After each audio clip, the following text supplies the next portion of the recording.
This is the Friendly Experience, the best ASMR podcast on YouTube. Today we'll be talking with NightTime Audio. They have been on YouTube for 2 years. How are you doing today? I'm good. I'm chill. I'm relaxed. That is great news. We enjoy a chill and relaxed atmosphere, especially for something that's built for ASMR. What got you started in doing ASMR on YouTube? It really, it was out of the blue. It stemmed from, I would be in calls with people, and I was very prone to, falling asleep in call. So I would wake up with this, whatever gravelly morning voice, and people are like, my friends would always bully me for it, and, act all, zesty towards me, and they were like, you should do ASMR, and then I went and did it. And when I started it, it was for the and it still is the sole fact of I think everyone's lives are different and extreme, and everyone has their own extreme meanings to survive. So when they come to my channel, I hope to welcome some sort of a zone to comfort people. And that's kind of just been the whole brand I've been trying to build. Oh, that's really cool. So when you say zesty, what does zesty entail? It means my friends were acting like they wanted me. Nah, I mean, they... It's a friends to lovers script. Yes, I think I know what you're talking about. But so you just immediately started going on to YouTube to post, or were you posting on Reddit? I remember the exact day. I was still in schooling, and it was I don't know, some weekend. It could have been a weekday for all I know. And I was I had inspirations beforehand. I would listen to Girlfriend ASMR because the reason everybody listens to ASMR, you got a sense of loneliness, you need comfort, all sorts of the fun stuff. And so the more my friends joked with me about it, the more I was kind of just I could kind of try it and see what I can do. So one night I kind of just looked around my room and was what can I call myself, and slam audio right beside it. So I looked outside and I was oh, it's nighttime. Whoa. And I made a very bad graphic, a really bad just a poorly made starter channel. And my first night I released 3 audios, and then my second night I did 5. And then I did that for 4 days. No way. Just sending it out there? I completely was just if I'm gonna do it, I'm gonna do it. And the first night I did it, there was a bit of traction. So it was around that time, for some reason, in 2022, ASMR was just popping off for some reason. And I think everyone at that time was just doing it. So the traction was actually extremely well. And so when I did it, it went off, and I was extremely happy and proud of it. So the second night I did it, I expanded, did more things, and the more I did, the better it got. And by a month, maybe, I think I was at 5K. And that's kind of when I was just okay, this works, and that's something I could work off of. I'm gonna do it as a side thing. And then bro, 5K in 1 month, that is crazy. But how many videos did you put out in that first month? I want to say 20. Currently I think I'm at 391 audios. So you're coming up, do you have any plans for your 400th audio? Currently no, I do not. It's getting to the area where I've been looking at more collabing and doing all sorts of stuff and working on all sorts of other side projects. So I'm hoping to drop, 8 subtle ASMRs, get them out there, and then the big one have something worthwhile. Both ASMR, you never know what works and what doesn't, and you never really know what people are expecting. Yeah, I definitely know that feeling when it comes to like not having an idea of what people expect from time to time. So 5K subscribers in your first month. Did you hit that 4K watch time in the first month as well? I think if I'm being legit, by month, I'm trying to be modest about it. What? Don't be modest. Look. I built my brand off it. I don't like talking about any of that extra stuff, but I think I had hit 2 million views by month 3. And I think I hit 16K watch hours the same month. So it was doing remarkably. Like, I hit a total of 1 million views, and that was a whole thing. And I think a week later I hit 2 million. And I had no idea like where it came from, because it was out of the blue. It was completely out of nowhere.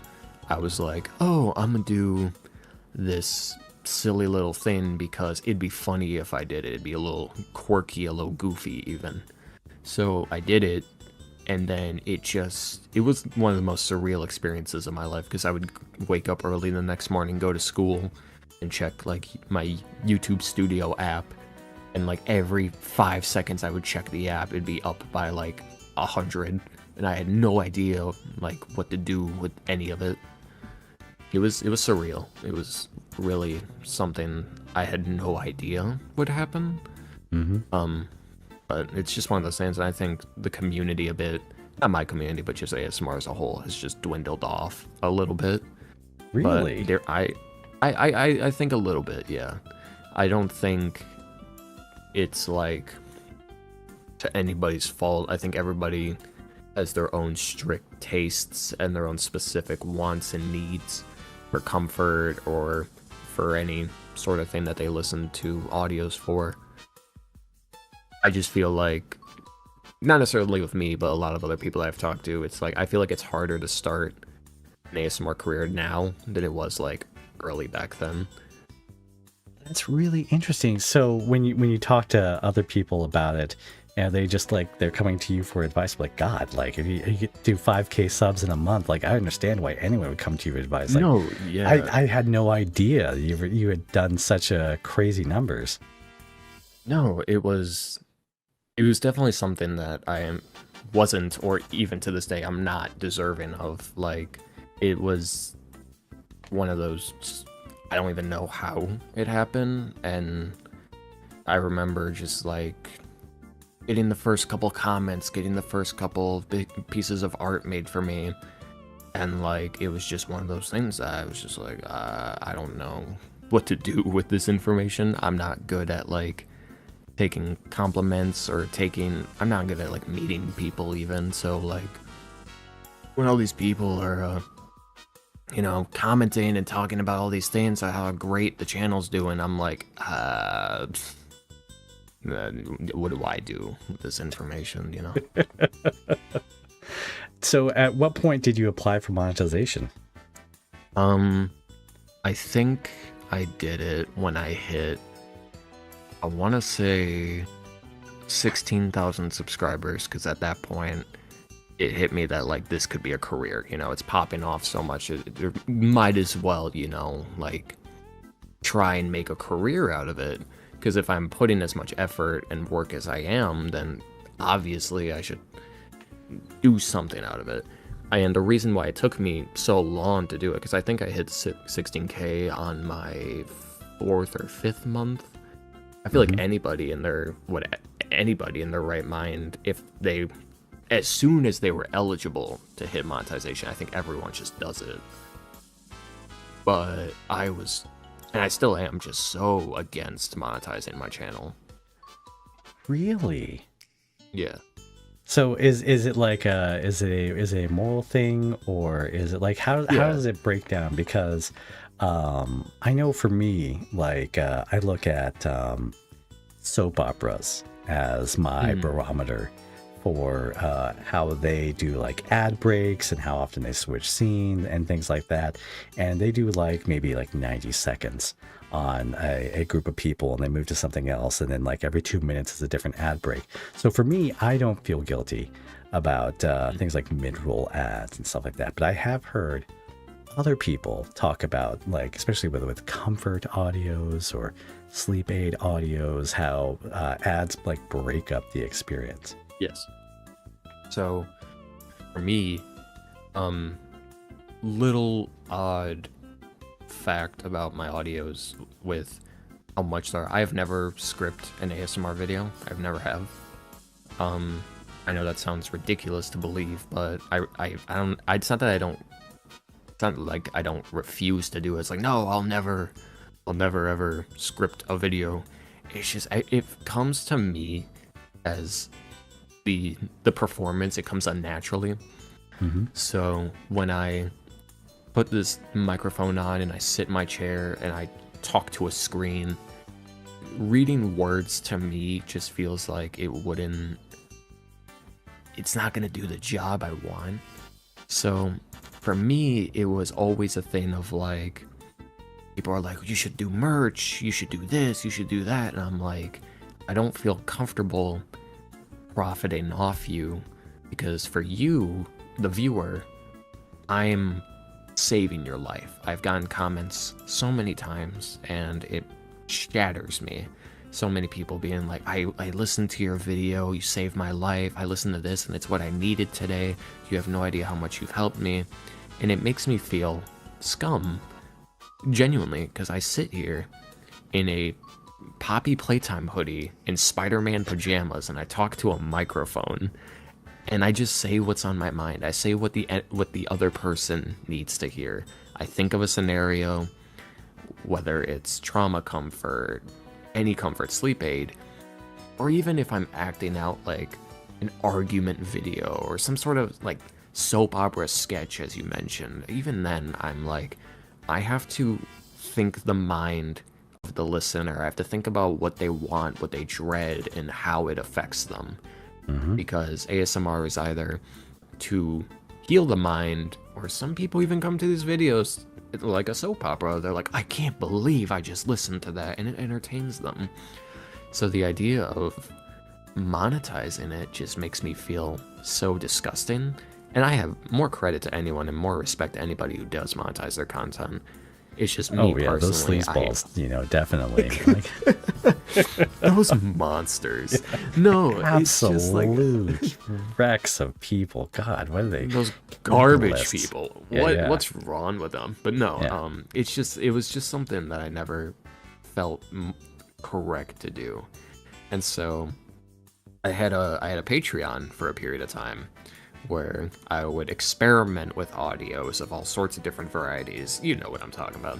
Yeah, and like 18 plus. Like, if someone opens up a Patreon and it isn't 18 plus, then the Patreon is pretty much empty, right? Like at this point. Exactly. So it became a thing where I made a Patreon, and obviously the channel was doing what it was doing, and people wanted to hear new things, and YouTube was cutting down on a lot of, and it still has a lot of ASMR for the past like 2 years. So I was like, hey, I'm gonna make a Patreon. This is gonna be a way to support me because I'm a content creator and I don't feel comfortable monetizing my content, but if you pay for the content you want to see, I won't feel as bad.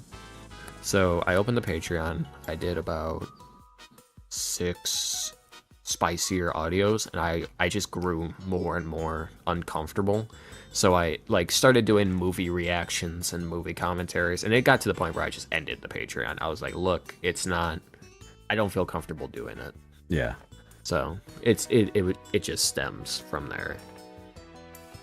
Well, that's interesting. So I believe you've told me that you were monetized for 9 months. And something that I've been fascinated with is these videos where people talk about their first YouTube check. So I was curious, do you remember how much your first YouTube check was for? So, yeah, it was around like $2,000. And you son of a...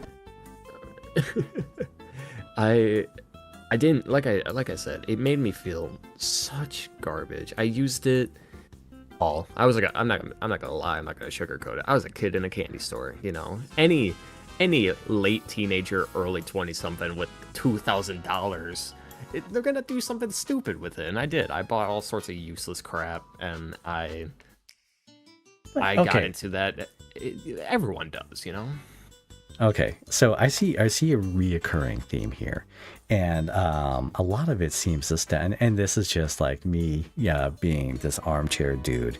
We've talked for like maybe 40 minutes or so at this point. A lot of it seems like you don't feel like you are worthy of the attention and the success that you've gotten. So this is, and that ties into how you feel towards monetization, which is like every person's view, whether like a video is monetized or not. It just, at that point, like Google still plays ads before a lot of stuff, or something like that. Every person is like a fraction of a penny of a cent. And if, they don't like ads, there's things like YouTube Premium that they can avail themselves to that lets them like close down the YouTube app or download videos, a wide variety of stuff. But to me, it comes back to me as like, every single time you say it's like, oh, I don't do it. You think up your own audios, produce your own audios, record your own audios, put out your own audios. It is entirely your work. And then all the people that choose to listen to you do so of their own free will. Oh, absolutely. It's just, I think, I was talking to some people about it today because there was some issue that occurred in my Discord server that we don't need to get into unless you want the podcast to be a little more steamy. But I was told today that, like, dude, you have severe, like, imposter syndrome. And I'm like, maybe I do. It's just, every time I talk to, like, some moderators about it and some people are like, well, you worked hard on it, right? And I'm like, I don't feel I did. Like, yeah, I'm coming up with 400 ASMR videos at the top of my head, just yammering to a microphone. But at the end of the day, like, I guess my payment is people being like, I can wake up tomorrow, and that to me means more than anything. But that payment doesn't stop if you monetize. Like, it didn't stop for the 9 months you monetized. You still got those kinds of comments, right? Oh, all the time. But and like the only reason I monetized for as long as I did, it was just for the sole fact that, like, I left it on and I felt it to be stupid to just end the partnership program, and I was doing a lot more gaming stuff and a lot more random stuff on the channel, so I was like, oh, it's for both ends. It was just all over the place for no reason. It's fine. It's your channel, especially like when you're talking about ASMR that is just off the top of your dome. It's I can understand why, like, people might be interested in seeing you game as well. But in my mind, if someone came to you, right, and they presented a similar situation, that they are, let's say they're a caregiver, right? They go down to the, we'll say in this case, a nursing home, and they volunteer a vast majority of their free time. Because there's no one I've ever met that does this, that it does not like become an almost all-consuming thing with their free time. So a vast majority of their free time towards caring for others, right? And the people that they care for, feel like this person that has been volunteering there should be paid. Like, you wouldn't begrudge that person for taking money, right? I think, I don't know, it's weird. It for me, it comes down to, like, if it's someone who's like a nurse and they're paid to a nurse, or they work at a retirement home or an elderly center, at the end of the day, like, it could either be like a volunteer or someone who's paid to do the job. And, like, I feel, yes, at the end of the day, my work is my work. I worked hard for it. I got here for a reason, and I got here by myself. And it's just one of those weird things that where, like, I monetize some content. I didn't completely wipe myself off the creator program, but I have, even today, like every day, I'm like, I should just terminate it, because what the heck am I doing still on there? If I don't monetize, like, I helped a person. There are a lot of times where I do get comments that they are pretty extreme, and they go into heavily detail what exactly I helped them with. Mm-hmm. And it kind of just counteracts it.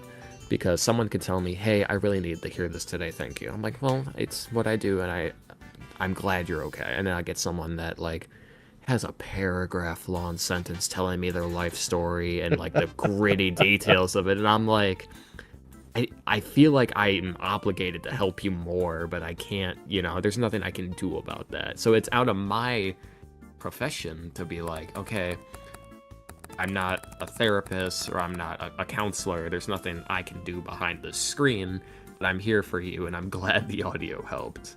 It's that weird mix of things that just... Yeah, I understand. I'll get those every once in a while too, and I'll sit on them, right? Because like they're like a paragraph and a half. You want to make sure that your response is thought out, that you want the person to be seen. And it isn't just like me jamming on the little heart button so it disappears from my screen. So I definitely understand those. Okay, so right. You talked about how hard it is to start these days. If you had to start from scratch, what would you do differently? I've been thinking about it a lot, especially like with some minor things that occur.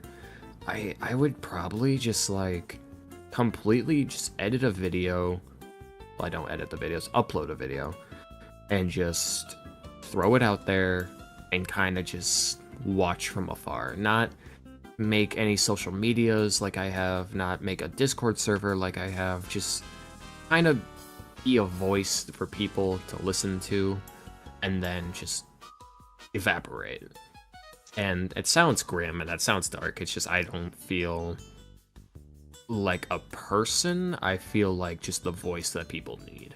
And when I can't provide that, I'm like, well, my issue that I definitely did was I started explaining who I was and stuff that occurred throughout my life. And when stuff got progressively worse, I was like, look, I'm doing everything I can as a content creator while dealing with stuff because I'm human. And I would definitely go back and, like, maybe just never do that. Just be like, everything's great, everything's fine, and just hide behind that barrier. Which I don't know if that's healthy or not, but I feel like that is an attention killer to me. Yeah, I always think back to this, what is it, Saving Private Ryan. And they're in this line, and they're talking about how the Sarge never complains. And he says, well, I only complain up. I don't complain down. And that's something I've always taken to heart when it comes to like posting online. Except for like the times where I'm just like super sick, and at that point like I'm missing an upload or something, so it makes sense to tell people. And that's where it began too, because like for me a lot of it, I think it started when I got some pretty grim news about my parents, and I was on a live stream, and I wasn't my, ASMR comforter self. People are like, okay, he's different, what's wrong with him? And I explained stuff that happened, and I explained stuff that occurred, and since then it's only dropped rapidly, and it's only just like affected my mental state.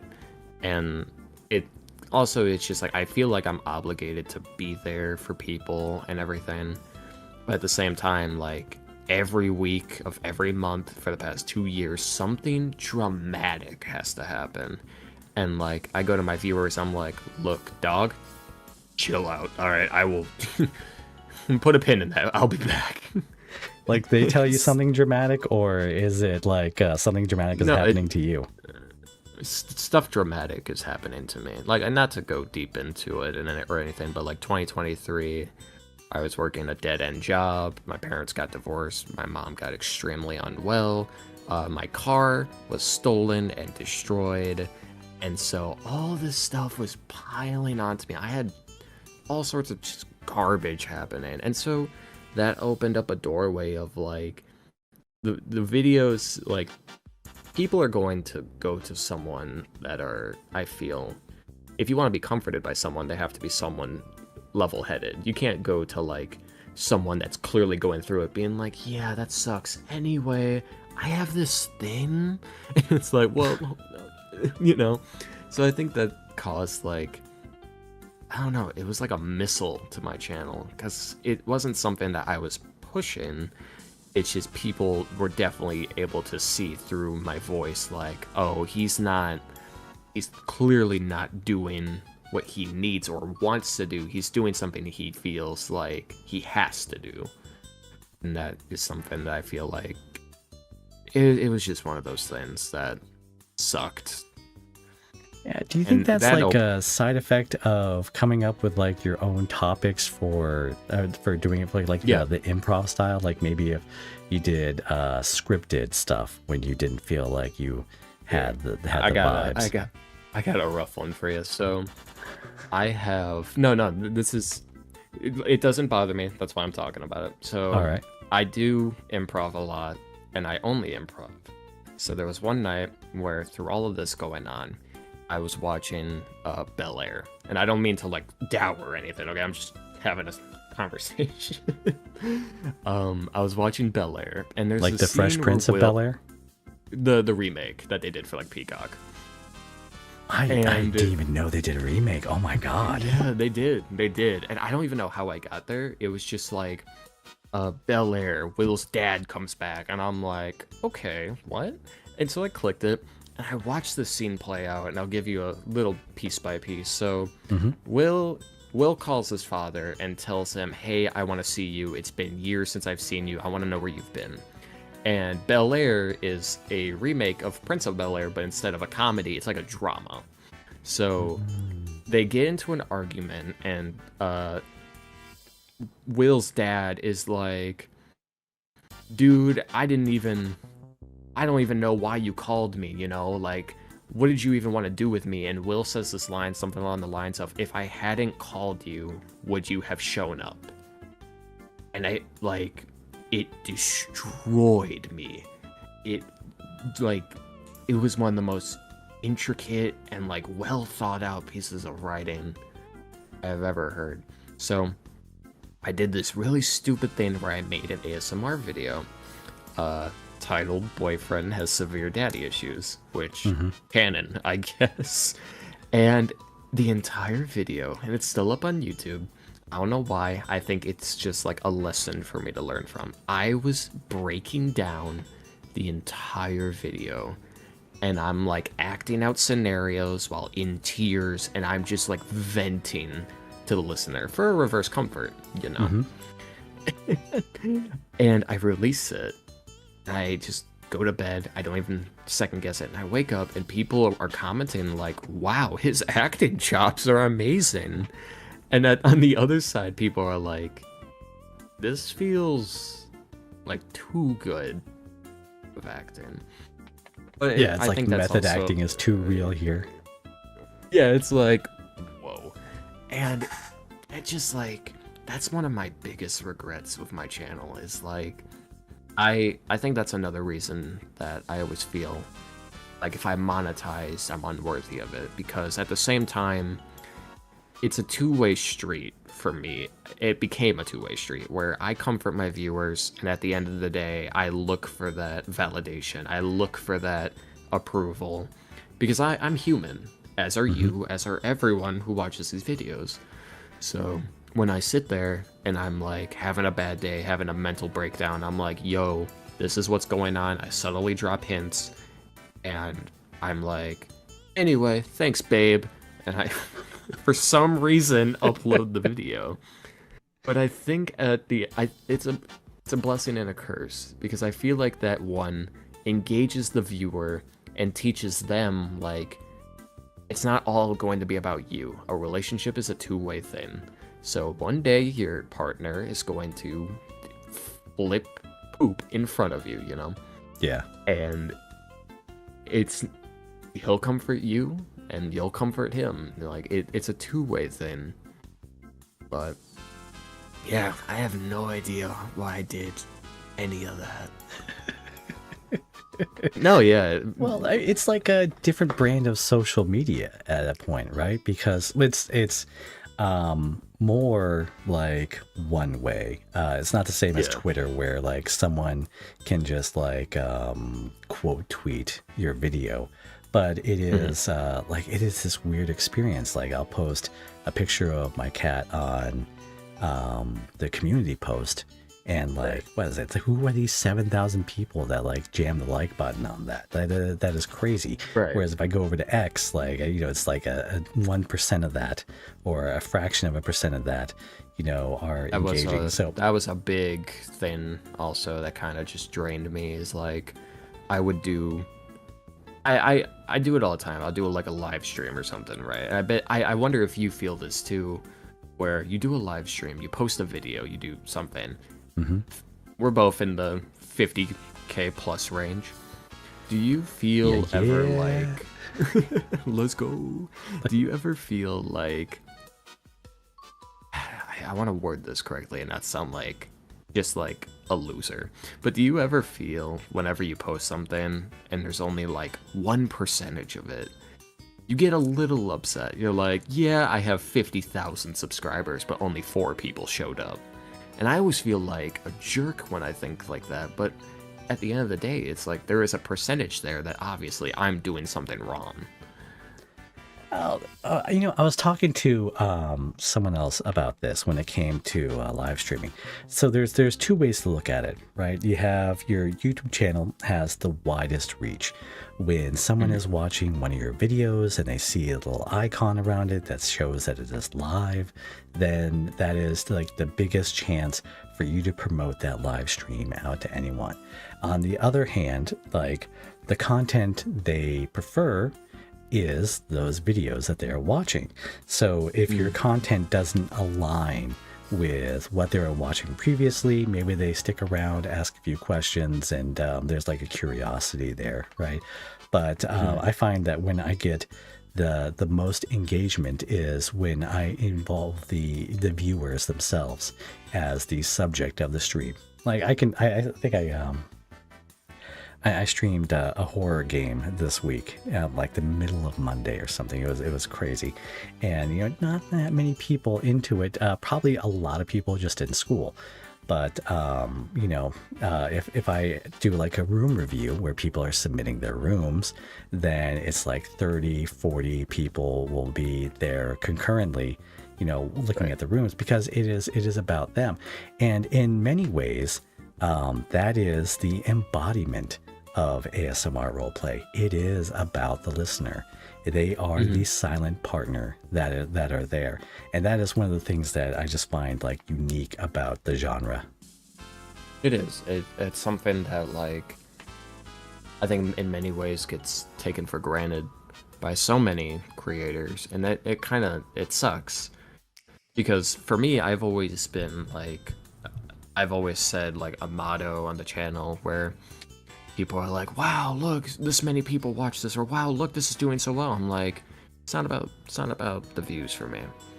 And that goes into my whole monetization kick and my whole subscriber kick. Like I went from that 2 million view count, and I think it's at like 200K now, and that doesn't bother me. That doesn't tell me that I'm doing something wrong as a content creator. That just lets me know that people have lives, and for all I know, I helped those people. It's just one of those like extremely weird things, and people are like, you don't care about how many people are watching your videos? I'm like, I don't, because at the end of the day, it's about them. It really is. Yeah. I don't do this for me. YouTube will be like a jerk when it comes to those like grayed out down arrows trying to make you think that you're doing something wrong. And then like I'll drill down to the analytics and find out that like I am short 3 subscribers from the month before. And that's the difference between just having like a green up arrow and the sad grayed out down arrow. And it's like, I just can't let that stuff get to me. Exactly. Because like, I think letting stuff within your channel get to you is detrimental to the channel. I think me like having my life and being a human, I'm not necessarily bringing it to my channel, but I am alerting my audience. I'm like, yo, this happened, life happens. I'm going to process this and not take it out on a potential listener or anyone, because that's not right. Who am I to make a comfort audio when I myself need comfort, you know? Yeah. I have a question. What kind of setup do you use? I have a HyperX mic. I turn on Streamlabs, I hit the record button, talk for however much time, and then I upload it.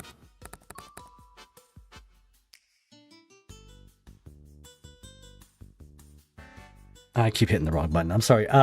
What kind of... it's called a Streamer X mic. Is that a USB mic? It is a HyperX. It is a USB mic that I plug in. And then I hit Streamlabs, the streaming app. And then I hit record, talk for however much time, and then I just release it. I usually make the thumbnail before the video so I have an idea of what I am doing. And then usually when you click the video you're watching, the photo is the thumbnail. Yeah. And I don't know. That's just how I do it. I'm surprised you use Streamlabs to record, so why not something like Audacity? Is it just because Streamlabs packages it with the thumbnail at the time? Mm-hmm. Amazing. Do you put any filters on your microphone when you're recording in Streamlabs? No.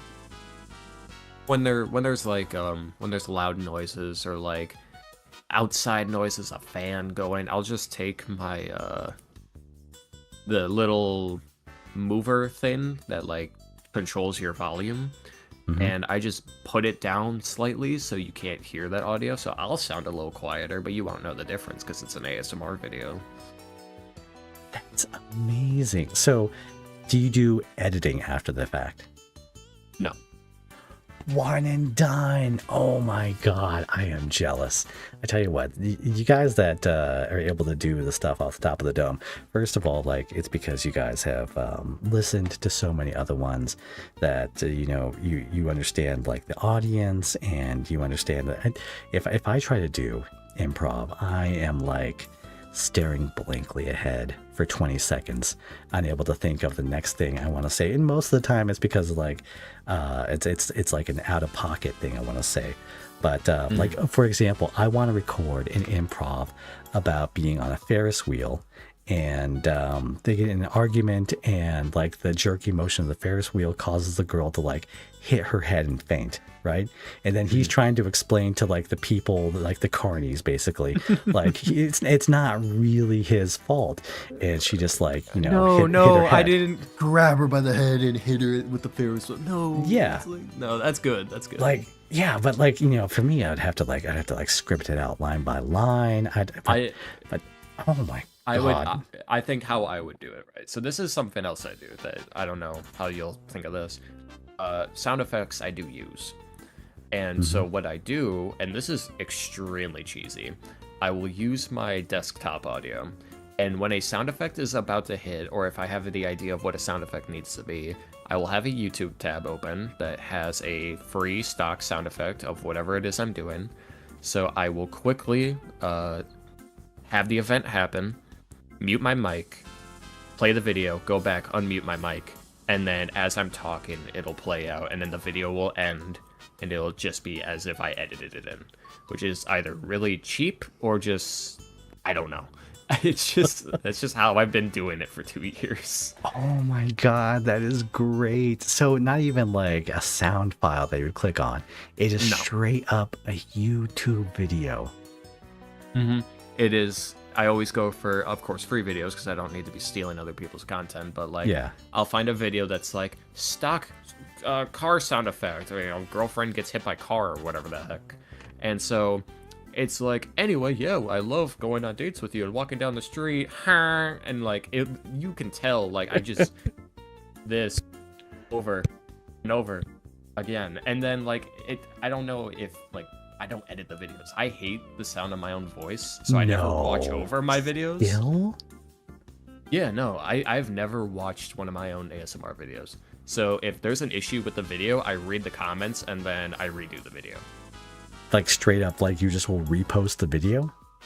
I will just straight up re-record, and like there will be different dialogue because I don't script. So whatever I said in that first video, I just redo it. It'll be as if that video never happened. So you're saying that like while you're coming up on your 400th video, you actually have like a whole list of videos that are what? Are they unlisted or are they deleted?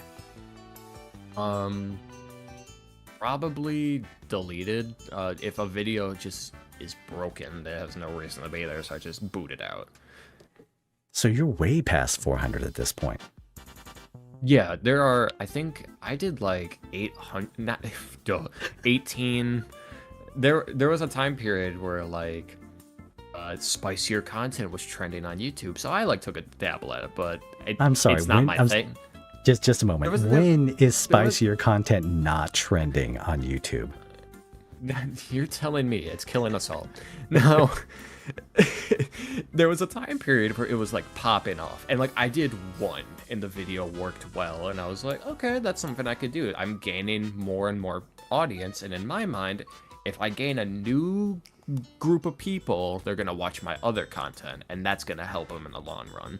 So one video I'm uncomfortable with leads to a group of people that I just helped. It's a weird string theory I have.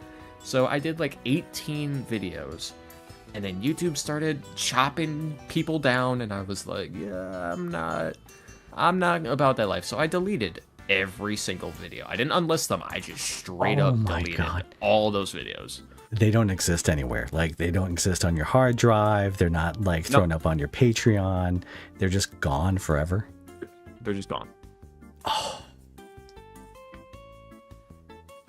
Oh my God. I would, oh man. I don't know if your fans will forgive you for that one. Now that they know. Do they know? Have they always known that like, so you'll just give like a video?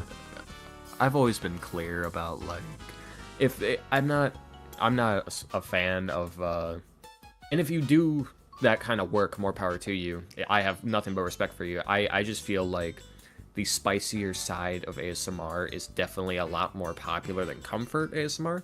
So if I do a comfort ASMR, you know, that video is gonna do as much as it's gonna do. But then I Google like boyfriend ASMR. It's like, what can I do to gain more traction and help more people? And the first video is like, I don't even want to say, but you look up boyfriend ASMR in the search tab and go 2 seconds without seeing either getting hit by a frying pan or something revolving a desk. So, like, you have the studio app. You've talked about opening it up. So when you go to like the audience tab, for me, for like months, and I swear to God, it drove me crazy. For months, it didn't show me anything of what my audience watched. I used to, and then it was gone. But do you still check out like what your audience watches? I have a short on my channel where I shame them. I say, look, I'm doing my best out here. I can't compete with Horny because y'all find some stuff and just blow it up. I don't do, like I said, I don't care about views or sub counts or anything like that. So I watch the comments. Whatever video that like, I did 2 Miguel O'Hara videos. And so I'll see a comment now, and it's like, wow, this video is good. And then like a little bit later, I'll see a comment on the same video. I'm like, okay, people are seeing that one. I need to do something like that. That's how I decide what works and what doesn't. Because I've made 400 of them. Like, I've hit the plateau. There's stuff I haven't done. I haven't done like a space ASMR, but at this rate, I could, and nobody would bat an eye. I'm like, oh, look at that. He did something. It's ridiculous. So, like on your bucket, do you have a bucket list of like things that you want to do before, like you turn out the lights and you're the last one to leave? I have no idea, because there were a ton of ones where I was like, when I started out fresh, and I was like, ooh, I'm gonna do like a werewolf one or a vampire one, or like There was one that was super elaborate where there was a shipwreck and you were on a plank of wood with the boyfriend, and at the end of it, you find out that the boyfriend died a long time ago. Like, I straight up did that. I did that cliche twist. Yeah. And, like, I released it and nobody watched it, and I wasn't even shocked because I was like, yeah, what more did I expect? On a shipwreck with your boyfriend, yeah, because that's comforting. Do you ever like massage the title a little bit after it comes out to see if like maybe that's gonna help it pick up? I have done, I think, 5 variations of thumbnails, and every time there's a title, like, yeah, there are a lot of times where I'm like, there's an era a couple months ago where like the whole boyfriend steps on a landmine and dies ASMR, and they're like 36-second videos. I straight up changed one of my titles to like, you get hit by a car ASMR. And it's like, why? It's like, you're stealing from. It's like, I'm not, you know. ASMR is all about, like, it's not all about stealing, but like, I've definitely done something you've done by accident, and you've done the same for me. It's like, we've all done the same stuff. Comfort is a worldwide thing. If you cuddle someone else has cuddled someone before. You're not the first to do it. Shh, don't tell the audience that they can get cuddles somewhere else. That is something that we hold dear. Guys, please do not like look to your left and right and find someone to cuddle. Just, it is us. It is only us. There is no one else. I did start a fad though in ASMR that I had no idea I started until it happened. So it's, I think, my most popular video, and it's a lot of people's most popular video. I originated the boyfriend makes you flinch. I was the first person to do that. No way. I had to I remember looking up that script, because like there was the boyfriend snaps and the boyfriend makes you flinch, and I had to find like someone's almost off credited script for that. But it started with you? Yeah. So if you actually look up like that audio, if you look up boyfriend argument audios, you scroll all the way down, you search by date. I didn't originate argument audios, but I am the first person to do the boyfriend makes you flinch title. Like, that is the first one is me. And it originated because, I don't know, maybe I like stubbed my foot too hard, or I don't know, but there was one day where I had this idea of like, what if, you know, the listener is just a bit too pushy, and for some reason I snap? What if I just scream or like hit my desk really hard? And I did that. Then the video just, I don't know why. I found out there were a lot of interesting people in the world that day. But like, the video did really well. And then this person did it, and then this person did it, and then that person did it, and then I did it again. I think I've done that video differently, obviously, like 6 times. Because obviously I'm gonna do it more than once. If it worked, it worked. Yeah. But like, that put me on a weird tangent, because for a good month and a half, I was doing only argument ASMR. And it's so much fun. It is so much fun. Because like, instead of just like, because reverse comfort is one thing. Reverse comfort is like, ooh, I got a boo-boo, or ooh, I got the snuffles. And Snuffles. Like, ooh, wife is so hard. You found yourself on and Sesame Street. You just kind of lost. Yeah, you just are like, I guess I'm talking to my microphone looking for love. But in argument audio, it's like, yeah, this microphone, I own it, and I'm going to teach it why I'm mad at it. And it's horrible. Argument audios are the worst, because you are the worst person in those videos. There are a lot of times, I did a 3-part series where it was an argument video, but I convinced the listener that they cheated on me, and I kicked them out of my house. And people are like, this is bull. I can't do this. Make a part 2. So I did. And I went deeper. I added like, I found this video, and I think I like went so hard and heavy on it. And then in the 3rd video, I don't even remember what I did. All I know is that it was it was a soap opera. It was my first time doing something so dumb. I just was all over the place. Oh, yeah, but they're so good because it's conflict. Conflict drives story, right? And it's easier to improv something when you're emotional.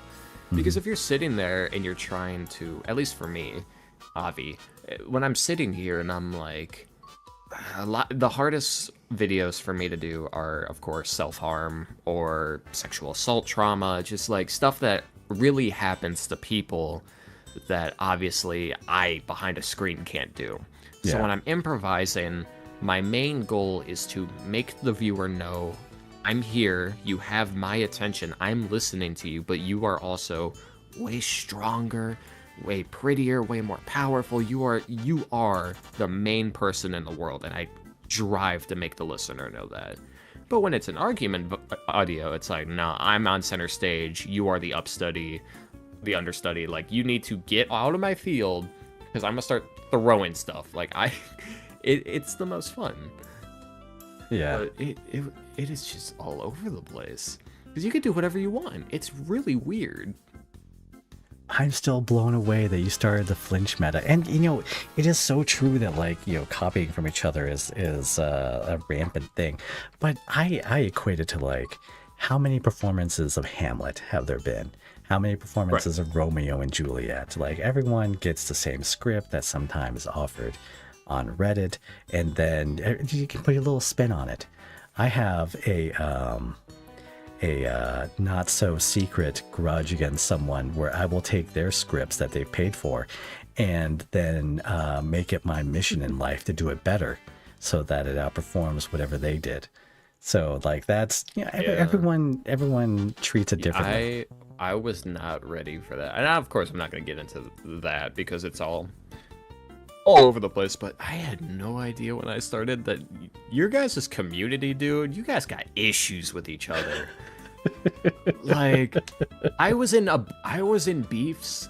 Like, I have been doing this for 2 years, and I was a part of the cancellation of at least 4 of the ASMRs. No. And it's like, who? It's like, why? Musical Boy, who was one a long time ago. Musical Boy, I think I retweeted. I wasn't like a part of cancellations. I like made a statement about things being like, hey, we don't stand for this, as I'm over here yelling at the listener. So were they just like, they were just like being pests to the community kind of thing? Like, that to me is like the big no-no. It got to the point where, like, it gets to the point for me where, like, treat your audience like people, because they come to you for love. They come to you for anything. My biggest pet peeve, and like, 2 people on my server today were trying to take me down for it. I assume you have one. I don't know, but a throne wish list. Oh yeah. Yeah, obviously. It's fun. And it's fun. It's the only thing I have that I promote. And obviously, when things go south in my life, I'm like, look, if you want to support me, if you want to be there for me, I have the wish list. And it's not, and it's all crowdfunded stuff. You could donate $1, and it's like, yippee. And I don't try and push it, but it's the only thing I promote. And I don't have like a Patreon or a Ko-Fi or this or that. So when stuff is needing to be promoted, I promote it. Yeah. But I hate when ASMRists, it's like, dude, your job is to sit and talk to a microphone. That is your job. I hate when in the middle of a video, not like a mid-roll ad, I hate when they tell their viewers, like, you need to give me money because I said so. And I've had instances myself where, like, when my car broke down, or I had surgery recently, where I was like, hey, I'm in need of financial support. If you're willing to support me, it's completely optional, but I am in need of. As a ASMR creator, I play with the fabrics of literal life. And that sounds really weird. That sounds like very odd to say, but I take a scenario that has happened to you, to them, to me, to anyone, and I bounce around it for the sake of making sure that you or whoever are okay. And I do it for free. I don't like monetizing my content. And I sit there and I play with scenarios that have happened to tragic people. I've played with scenarios that have happened to good people. I've played with every relationship scenario I could, even to the point where I've had, I think, 6 videos where my listener gets hit by a car. Mm-hmm. Like, literal life events that people go through every day. Like, we touch on that. That is what we do. Comfort comes from stuff that happens. So if someone has, like, I've made tons of period comforts. When someone is on their period and they're practically suffering, and they come to me for comfort, I don't know what they're feeling, but obviously I need to be empathetic enough to be like, this is life, and they don't want to go through with it. I need to help them. I need to be there for them. And that's just something I don't think people understand. Yeah, I'm trying to take it all in because it's a different side of ASMR that I'm absolutely on. And so, like, I try to appreciate, especially, every once in a while, like, I will come out with a comfort audio. What is it? Anyway, this, that, and the other thing. It still happens. But those don't, like, perform as well. So I always see my audience as more... Believe me. Not so you. I'm just talking, like, I've been in a plummet, dude.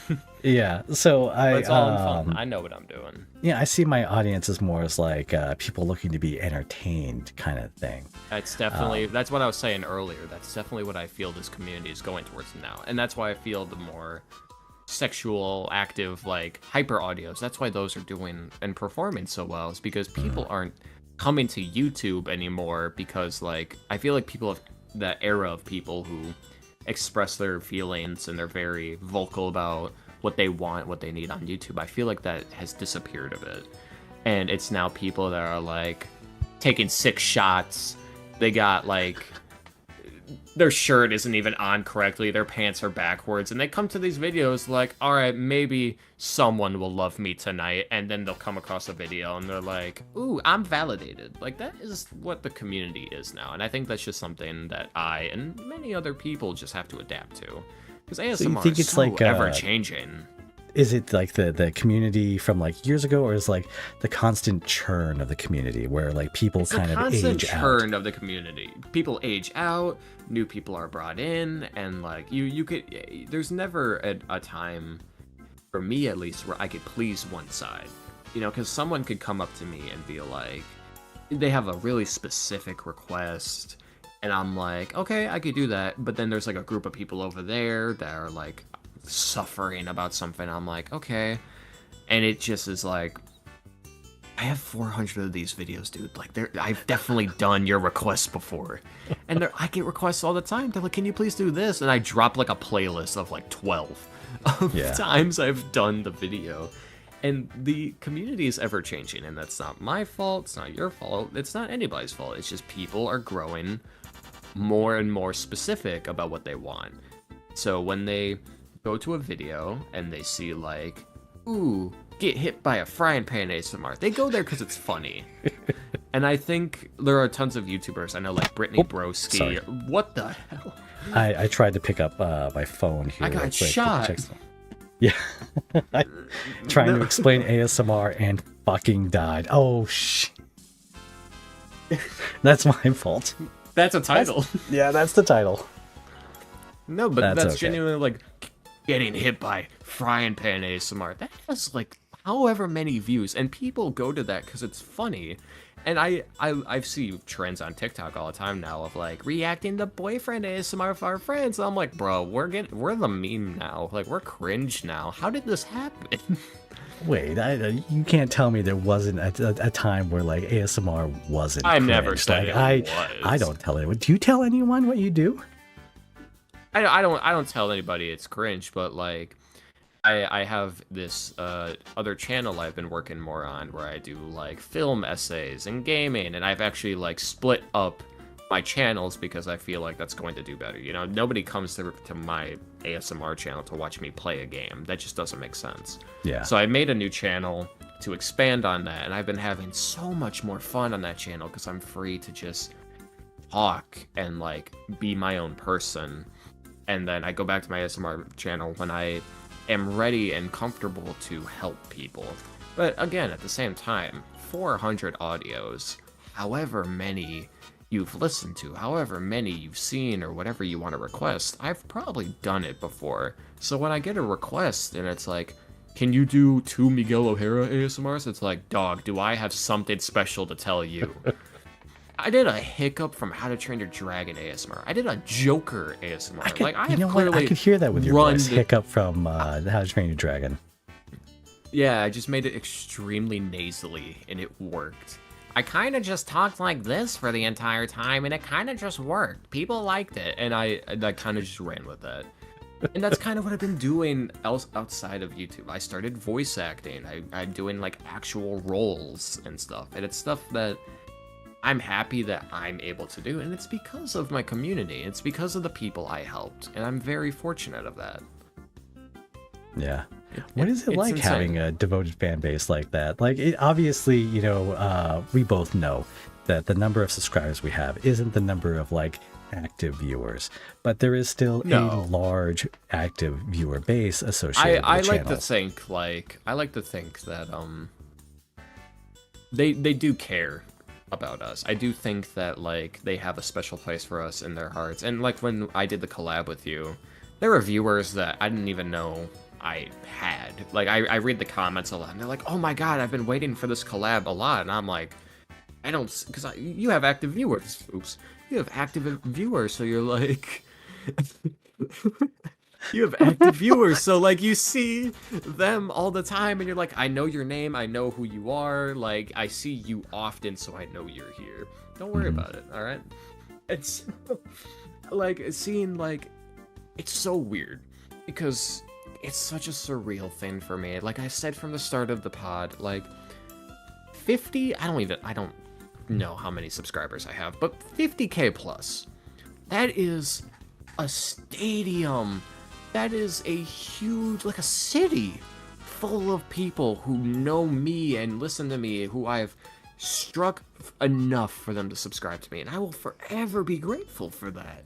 So, yeah. I am so happy for the fan base I have, regardless of how many 4, 500, 20 million, I don't care who shows up, because I know at the end of the day, whoever hit that subscribe button, they found my voice attractive, helpful, comforting. Something I did warranted that hit of the subscribe button. And that, is, at the end of the day, is my monetization. That's my validation. Yeah, I have a writer, Nayland, who insists that they are being paid via serotonin. And so I'm like, that's what it takes. I have two viewers who, like, they have done so much for me, and they know who they are, and, like, I can never repay them, I can never thank them enough. But, like, it got to that point where, like, these viewers just, it was so weird, because they saw me as, like, human, like, which was so, it was so weird, because when I think of, like, my baseline viewer, like, when I upload a video, someone comments, likes, and then watches the video, that is someone who is just like, ooh, this video speaks to me. Watch it, go live the rest of their life, however good or bad it may be. But for some reason, there's this select group of viewers that are like, hey, are you okay? Hey, how are you doing? Hey, how is this? How's that? And I think, like, I'm one that, like, I always stray away from talking to my viewers because it makes me uncomfortable, because I don't like people, which is so ironic, I guess. I don't, YouTube, dude. I hate it's like people. A very one-way kind of thing. Yeah, and, like, I can not only sit that, here but like your stuff and exists. Talk to you. Yeah, I sat here when you send me a message like, I'll call you 15 to 20 minutes so we can work on sound stuff. I thought you meant then. So I'm like, I thought I meant before. Out. I am so sorry. No, you're fine. I read it wrong. So when I read it, I'm like, dude, I have never met this guy before. I didn't even talk to him for that collab video. So I'm like sitting there dwelling on it. Then I read it again. I'm like, oh, okay, I could worry about it 3 hours later. Like, I hate meeting people solely because, like, I have my trust issues, my, like, mental health stuff. It's like, I don't mind people. And obviously, you're a wonderful guy. And I've loved talking to you throughout all of this. Yeah, you're amazing. It's just like the ASMR community is so all over the place, and you'll either find people that are like obviously there for a reason, and the other people that are there for an obvious check. Yeah. And it's just like, whatever is your battle is your own. Your channel is your own. I respect you through and through. It's just I'm different, and that's okay. There shouldn't be an issue with that. All of our viewers watch each other, like. Oh yeah, like they'll watch like a bunch of other channels. Like I don't expect any monogamous ASMR boyfriend listeners. Right. That'd be crazy. Have you ever checked to see like what's the stat where if someone visits your channel, how many videos they watch after they watch the first one? Is that a thing? Yeah, it's in your YouTube analytics. I think you'd have to Google search. I don't know how to pull it up, but it's like average videos per viewer. And like, for example, I think like mine sits around like 3. So if someone comes and sees like a new video I post, then they'll watch that one and maybe click on 2 more on average, which means like there are people that watch way more. And then there's people that just like don't even make it to the end of the video. You know what that is? They fell asleep. Doubtful. I'm telling you. I had a video that called for a door slam. And I couldn't find a good door slam. This was dude, you know what I do for that? Are you on a desk? Yes, I am at a desk. Do you have drawers on your desk? No. Oh, dude, I do. So anytime I warrant a door slam, I do that, and it's so stupid. It's so dumb. It's like, oh, I'm walking out of here angry. I hate you, you dumb. You know, and I'm like, and I just open and close my drawer, and it's so close to my mic, so it sounds so loud, and then I just mute my mic. It's so dumb. The way I come up with my sound effects is so dumb, but it works. But that sounds brilliant, yeah. I'm a big fan of practical sound effects. Because, like, it's one thing if I play a stock sound effect for stuff I need to. Like, if there's a hospital ASMR, you gotta have that beeping noise, you gotta have people walking and talking, so it feels real to the viewer. Mm-hmm. But at the same time, if a viewer needs comfort in a hospital, they hear all that stuff themselves, so I don't know what I'm doing adding on to that. That poor viewer has to hear echoes of people walking and talking in the hallway. I do a lot of my recording standing in a closet, and so I have the door behind me. I'll open, and it has like a little bit like a groan as it opens, and then as I close, it always like causes a pop on the mic. There's just like no way to get around that. But that's the one I probably do the most, because there's somebody like knocking on the doors, opening the doors. You make your own videos. How many of those has started with just an opening of the door? Ironically enough, never an opening of the door, but a huge percentage, if not all of my argument videos, start with either me at my computer, me at my phone, just something neutral, and the listener walks in. Door is usually always open, because I never thought of that, thank you. And it usually ends with a door slam, because like if the video just opened with, then I'd be like, okay, I can work with this, but then the drawer is pushing up against my stomach, and I have to find a way to make this sound more like a door slam and not like a drawer closing. So like the idea of opening it and closing it sounds more realistic somehow than like just here and like moving it. I have no idea. It's such a weird thing. But there are so many things I've done to make practical sound effects in my videos, from like slamming doors.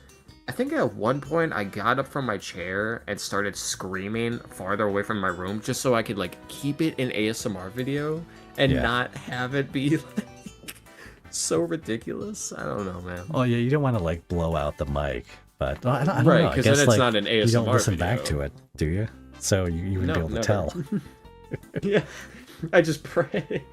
Okay, so on the topic of sound effects and practical sound effects, there comes the most well-known sound effect of all that all ASMR artists must broach at one point or another.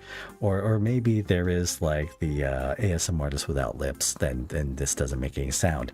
But how do you approach kissing sound effects. So this is funny. My videos never had kissing beforehand. Then I started getting into the more intimate audios where it was like friends to lovers, just like cuddling and like all that, where I would add kissing audios. I was bullied for it because I was new to it. You know, I was like a 19-year-old doing kissing noises, and I would just make mouth noises near my mic, and people were like, dude, what are you doing? This dude has never kissed before. Like, what are you doing? So then I like started just like I stopped doing those makeout audios because at that point I was making out with my hand, and people were like, it sounds like two wet sausages hitting each other. So then I just lately I just went to the mwah, and I go, that's what I do. I have just given up completely. It is a nightmare. It is so hard. I know. How am I supposed to do it? I'm not Amaranth with the 2 earpiece headphones. I'm suckling on it. Like, what do you want me to do? How do you want me to do this without it being sexual? Yeah, definitely like the hand comes in clutch for those kinds of things.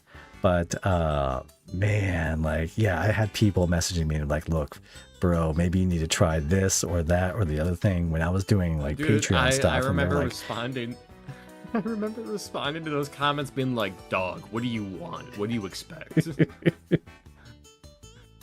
It's like I'm making ASMR videos online, man. You can't expect too much. We're not out here pulling chicks. Yeah, we're not ASMR dream boyfriend, all right? We're not YSF or whoever has trained their whole lives to do this, okay? This is not my playing field. Yeah. It's ridiculous. Oh my god. So where were you when YSF was kicked off YouTube? Do you like remember? Is it like one of those moments where it's like, oh my god? It was one of those, like, I was petty. There was a long period of time. No, I was petty because I humbly think, okay, and I want you to hear me out on this. All right, this sounds really bad, but like, hear me out as a person. I think sexual ASMR is killing comfort ASMR. And I have, like I said, I have nothing but respect and care. And like, obviously, the people who do hornier ASMRs are much better than I am because they have the courage, the confidence, and the bravery to put themselves out there. And obviously, people enjoy that so much more because everyone has those tendencies. Everyone has the hots for something. And if they find that they like it, they like it. So when, you know, someone puts out a sexual ASMR, whether it's you under the desk or your dominant yandere roommate or whatever the fact, people are going to be like, yo, this is what I want. This is what I need. Because I think it's the same amount of dopamine. I think there's a science to it. Mm-hmm. So when you're comforted, your stress level is lower, your brain relaxes, your heart is slower, and all that disappears. When you have a hormonal, you know, tendency, everything in your life stops. You know, you are on track, you are on goal to achieve whatever it is you need to achieve. And so, you know, YSF and so many other creators, you know, when he was just, he was struck off, people told me about it, I was probably like, okay, probably needed to happen. And it's not to relinquish his content or him as a person. It's just like, there are platforms for that stuff. And YouTube, it's never going to allow it. Yeah. It's never going to happen. Like, I can make a video like YSF right now, and it could do either remarkable or really bad. At the end of the day, I'm uncomfortable, and YouTube is like, you're an idiot. It's just not worth it. YouTube just says that.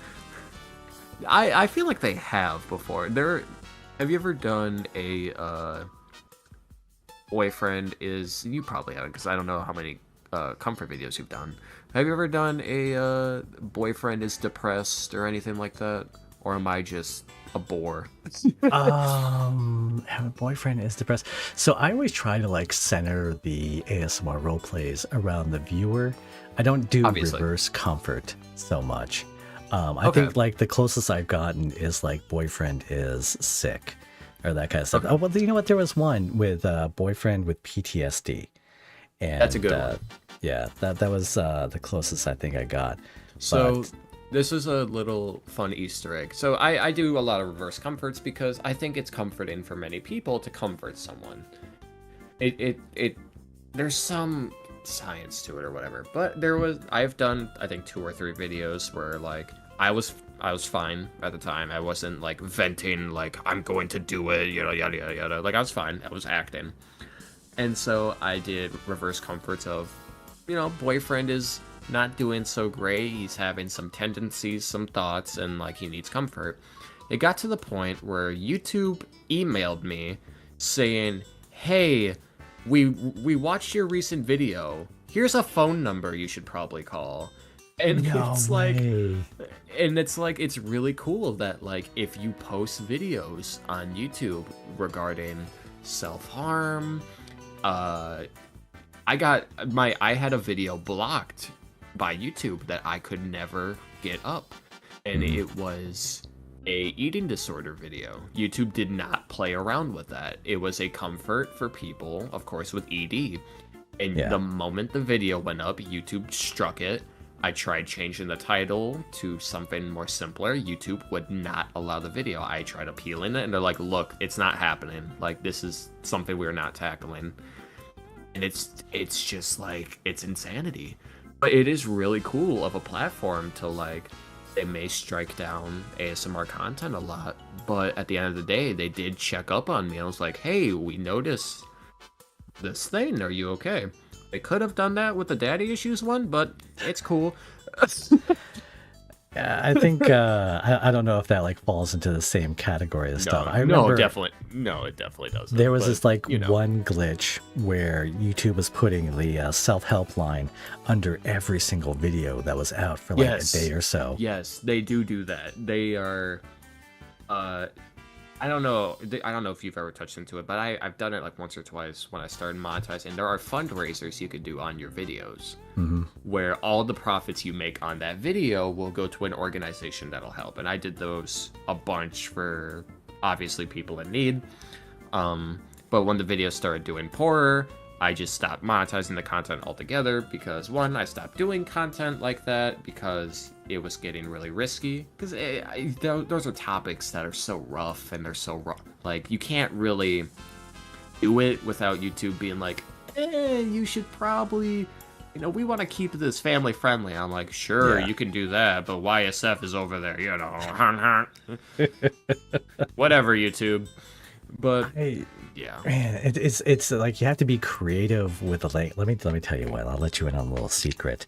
I was in a Discord, and he dropped by. It was a YouTube partner Discord, and so he had randomly mentioned under like monetization stuff that you have to be creative with the language that you use, and I've always kind of taken that to heart as well when it comes to addressing like I've done that different topics. Definitely, yeah. There are videos where I'm like super extreme and super all over, but for the argument ones, of course, though they are in complete honest, like arguments, yandere, dominant. It's borderline like a possessive, and it can lead to like an abuse thing. So you definitely gotta like anytime like I started the it's really hard, dude. If you watch my content, I do not like, oh wow. But like I started the fad of boyfriend makes you flinch. You know how hard it is to make someone flinch without making me look like I beat the listener? It's so hard. It's so hard. But it's just like raising your voice, like kind of makes them flinch. It's raising your voice, but like anything could be taken the wrong way, because like I said, a lot of the flinch ones I've done, I hit my desk, which is like hitting, yelling, whatever. It's a sign of anger, and when someone is angry, red flags go over.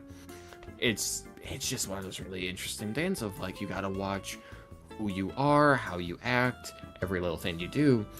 And it's not really on the guidelines of YouTube. At the end of the day, I'm still trying to comfort this person somehow, and you'd be shocked how those argument videos comfort people. I don't know why. One comment I saw was like, "This makes me feel like I'm at home." I'm like, "Dog, I am." Oh, no. I'm like, "Wow, I'm sorry." They're like, "No, it's comforting." I'm like, "What?" Yeah. What do I do? I get a lot of feedback that like people will say, "Oh, this video made me cry," and the very first time it happened, I was like, "Oh no, that's horrific! Like, good God, like why would you ever want to cry?" But then I started looking at the analytics and the retention spike as the conflict escalates, like it's higher, and then once the resolution happens, the retention starts to like just fall off a cliff. And to me that was like, okay, this is what the people are here for. They want that tension, they want that drama. And there are some where like I will draw it out to like the very end, and maybe sometimes there is no resolution and there will never be a part 2, but that's just how I game the system to have like 48% retention by the end of a video. And you know, it's like feeding a desire. You talked earlier about how like the spicy audios and stuff feed a desire. I've always like thought of that as falling under the same thing as the Spider-Man and Elsa kind of craze, right? Like it's it's definitely reaching it catches your brain. Yeah, it's something. It's sorry to cut you off. It's a weird brain thing that people have. It's a neuron activation, like come to fruition, like completely. And it's just a really weird thing. It's quite literally sensory stuff. Like it's really interesting. Yeah. Next, what has been your favorite video to record on YouTube? Oh, dude, those argument ones. They're so fun. They're so fun. Because, like, there's a set formula, there's a set plan. The comfort ones, because you said most fun, right? Yeah. Yeah, so the comfort ones, like, it's not fun to make sure, like, someone's okay. I don't get a high out of, like, going to someone in need, you know? But in an argument, it's a soap opera. It's literally a show. I'm doing yelling, screaming, whatever the heck, just to, like, make it fun. So yeah, the argument ones genuinely are, like, the most fun to improv, because I get to scare my audience. Out of nowhere, I can hit my desk or yell, and then I get comments like, "Where's the jump scare?" I'm like, bro, I'm like a Five Nights at Freddy's video. They never know. Yeah. It's insane. How do you handle parasocial relationships? I always see, like I said, I see my viewers as humans. I see them as people. They go through stuff I go through. So I make it very clear I don't talk to my viewers. I have my Discord server that I'm like, hey, I'm in here in VC or in chat from time to time, just yammering on about movies, TV, life, and like that kind of allows viewers to like get to know the person behind the voice. And like I said earlier, that's something I kind of wish I would have changed, but at the end of the day, like they're going to find out me one way or another. And I could have just went a whole way of like, yeah, I just exist and like I'm just a voice for people to listen to. But I see them as people, and it's kind of like just it's not a relationship, but it's like, hey, I'm here for you, and I want you to know, like, me, Nick, personally, I care about you. And like, I may not know you, I may know nothing about you, but at the end of the day, I made this video for you. And that's like, that's how I go about it. That's really interesting. I have been having questioned myself recently because I held off doing Discord forever. Because one of those things is like, it is great for building a community, but it is also one of those things that's like kind of a time sink. Like you can just find, because it's a place about you. Like who doesn't want to just like go hang out where like a bunch of people were like, hey, it's Nick, or hey, it's UTC. Right. That's like that. And that's great for the ego, but it's like doesn't do anything for creating content. For me, it did. So I've always tried and remained like I said, modest and humble about things, because even when I did tell my friends, my family don't know, but my friends know, and they bullied me for it, because it's like, this guy makes ASMR, and I'm like, yeah, I thought they were the impetus reasons behind your ASMR starting. They were, well, that was the thing. They joke about it like, this guy should do ASMR since his voice is so hot or whatever. And then I went and did it, and they're like, okay, wow, wasn't expecting that. Weird.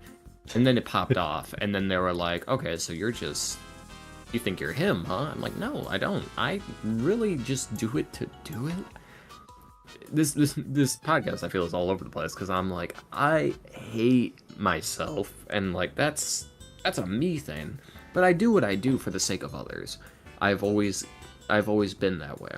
And you did rise a good ideal of like, we're human. Humans have egos. Humans are always after a goal. And my goal is, yeah, I want to help have as much people as I can. And like, I'm aware of the following I have, and I'm aware of the people who are aware of me. I have people who subscribe to me, and it hits me that like, wow, I am up here in this community, and it doesn't feel that way. But at the end of the day, I have half of 3 football stadiums full of people, you know? Yeah. And it's insanity to me, and it drives me mad.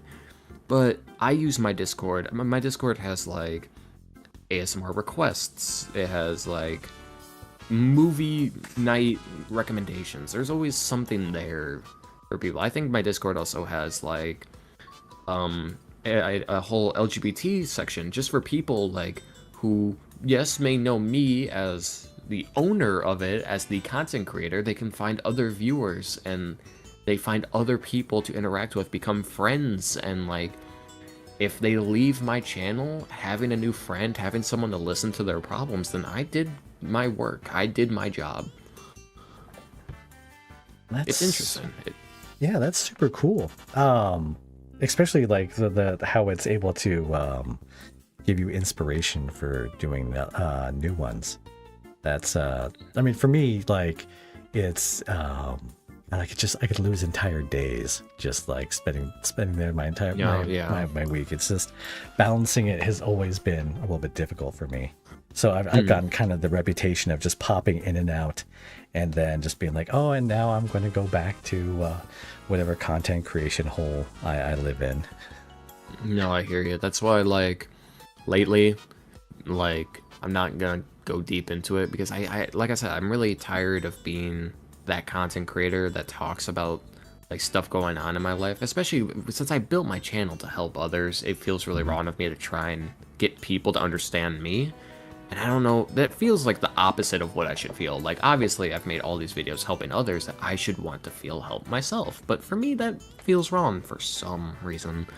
But I've developed this second channel where I do all these movie critiques and all these other things, and I feel just like free doing it, because I don't have to go under the belt of someone who expects something out of me. It's just like, hey, here's what I think about the Five Nights at Freddy's movie. Cool, I'm gonna go to bed.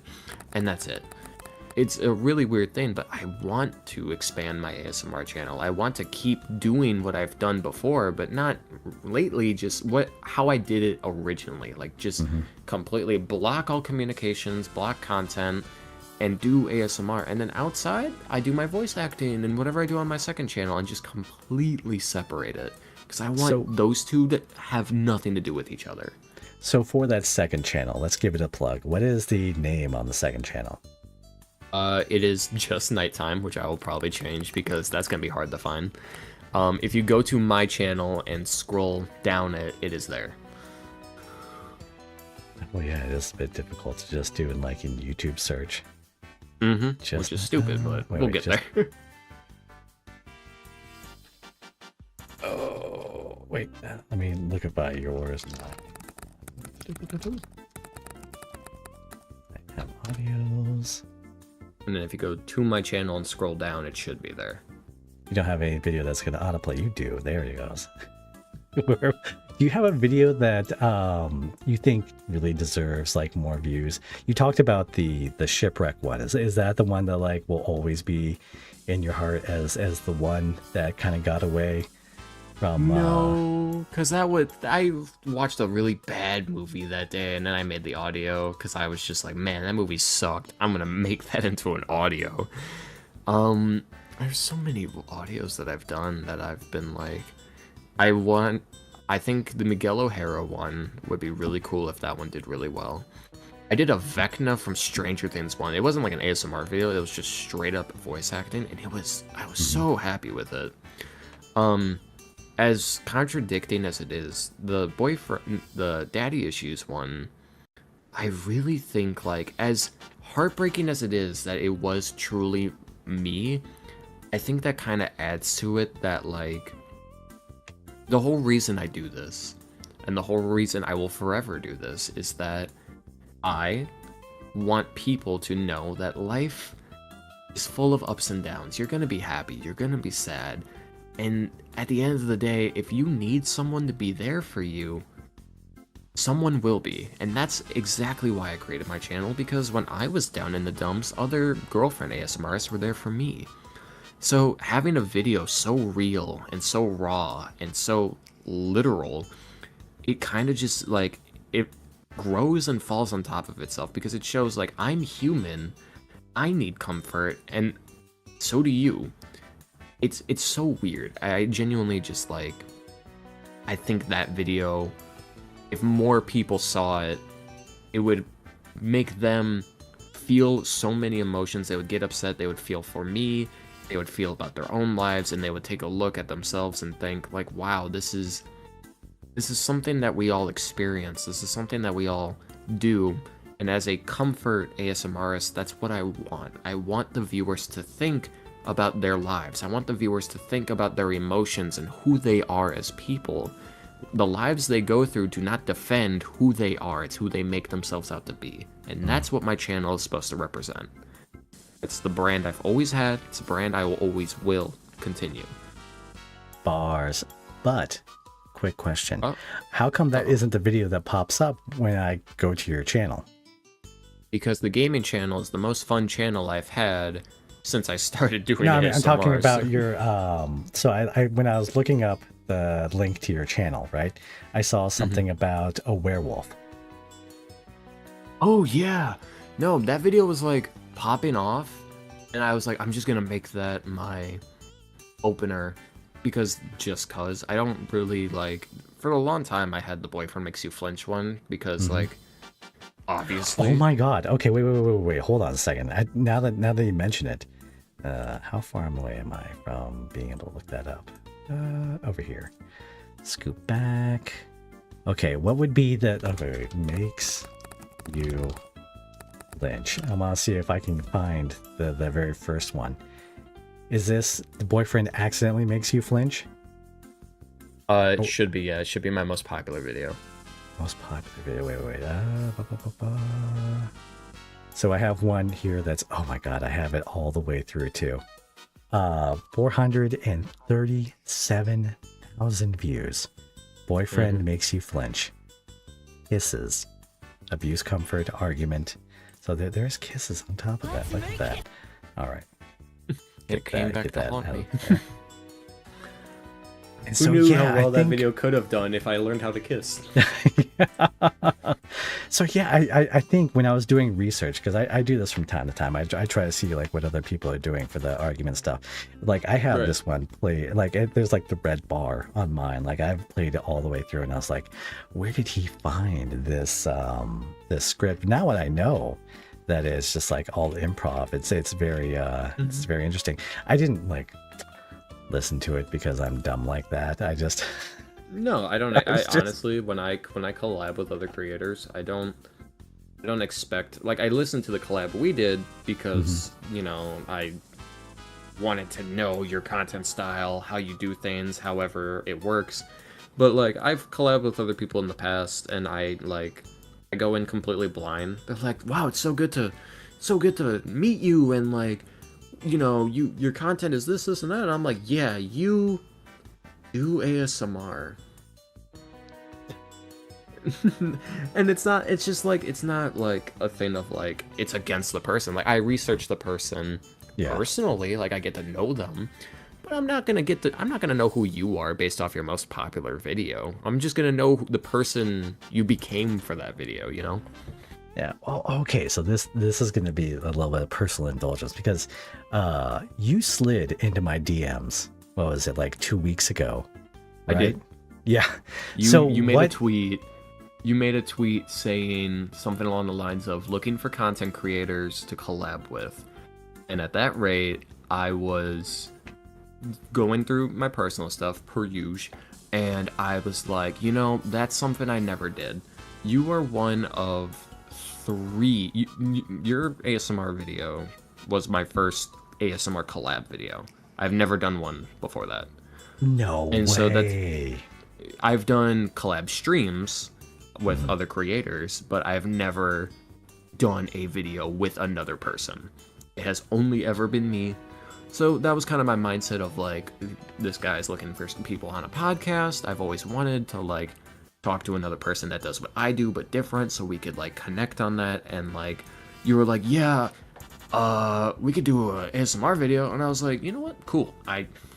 Whatever. I had a script specifically for these fresh and fit guys that were going through some nonsense, and it had a second part written into it. So when you sent me the DM, which was just like collab win, I was like, okay, yeah, bet. Let me just fill this slot right here. And you know what? Bet. Like that's kind of how I wanted it to go. Because when you DM back, I was like, oh, for real?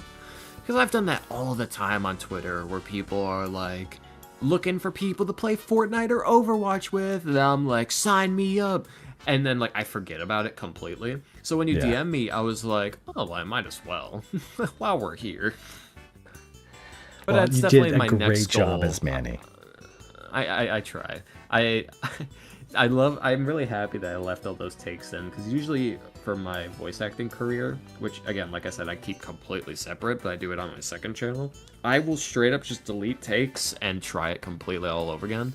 But for you, I don't know what it was. I think it was just the surrealness of like, this guy does ASMR. He's been there. So I was just messing up every 5 seconds. He knows how it works. Yeah. Man, it was a lot of fun, and that's kind of my goal going forward with my channel, as like sort of a revival, I guess, to just like collab with other creators, see how they do things, and then hopefully work my way out of my comfort zone to make audios while still being comfortable, just like things that other people would prefer. Because I've done the repetitive comfort audio thing 400 times. Just a matter of finding people to do it, and I'm excited to see who I collab with, because there are so many amazing creators out there. And I'm sure there'll be a handful of people that watch this and say like, I'm gonna reach out, I'm gonna shoot my shot, I'm gonna reach out to Nighttime Audios, and I'm gonna say, it's like, man, we should collab. And you know what, if they have like 3,000 or 300, like again, they still can take their shot, right? Exactly. I, as I've stated multiple times, views, subscriber count does not matter to me. It genuinely doesn't. I don't care if you have 300. I don't care if you have 3 million. If I'm in the same room with you, it is an honor. Like, it truly is. Numbers don't matter to me. You are a human being. At the end of the day, my friends call me I'll be at work, right? And there'll be some people at work that are like, it's Nighttime Audios, he's a micro celebrity. I'm like, shut up. I'm not. I talk to a microphone. I'm not a celebrity. Stop trying to give me an ego that doesn't exist. It's not there. Is that what we hit at 50K? Is it the micro status? Oh man, I'm just waiting for that button. I guess like at the end of the day, you know, people.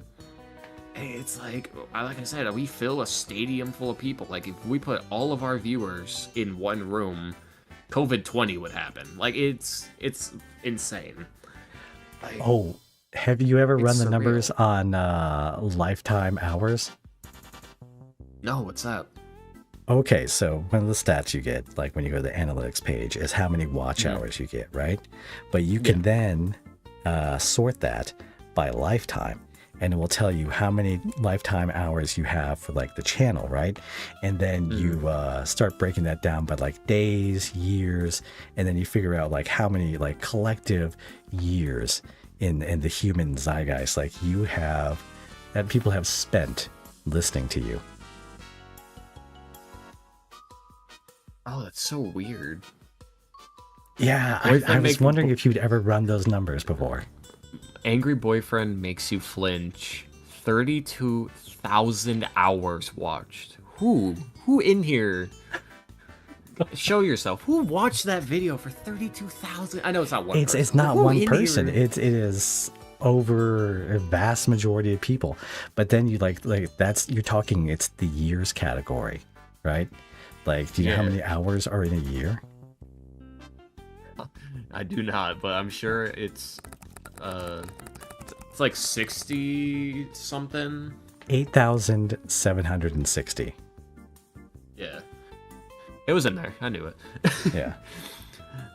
But like, yeah, no.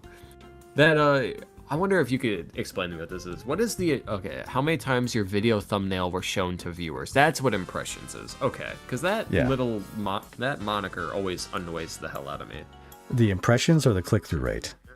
The impressions, because right here it says you've hit 3.4 million impressions, and I'm like, wow, that's annoying. Well, it could be like anything from like the same person being like, have you ever had in your YouTube feed someone see, like, you see a video that like you're just not gonna watch, but like you're not gonna click the little thing that says go away, so for a couple days you may see this like 5 to 10 times. That's each of those is an impression. Yeah, or if it shows up like at the end of a video and you get like the, I don't know how many videos they jam on the screen these days. I'm going to say at least 9. So you get like the 9 possible videos you can click on to watch something else. Each of those are an impression as well.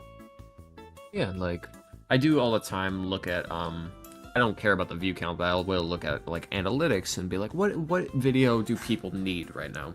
So right now, boyfriend catches you in the act, a depression and self-harm video, not anything cheating wise. Okay. Boyfriend comforts your trauma, sexual assault. Boyfriend grabs your wrists. Self-harm, but it's an argument video? What was going through my mind there? The video was from well over a year ago, so I gotta look into that. But then the second most popular video for me right now is Angry Boyfriend puts his hands on you, degrading angry argument. Like that, people just... Oh, I've seen that meta. Yeah. Yeah. That one, I kind of just saw it. I was like, boyfriend puts his hands on you. I'm like, huh, that's an idea. And I did it, and I didn't like... I think in the video I just pushed the listener. Yeah. And that's still, like, that's not good either way.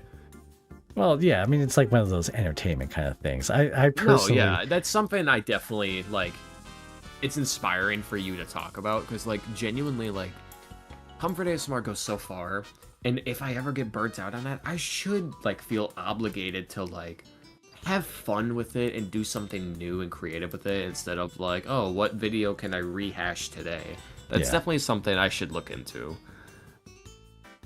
ASMR, you ignore your boyfriend until he begs. Wow. Wow. Yeah, there's a lot of different ones out there.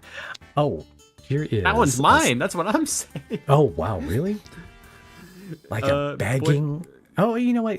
I conflate that with the ones that have like toys and begging. So this is different than that.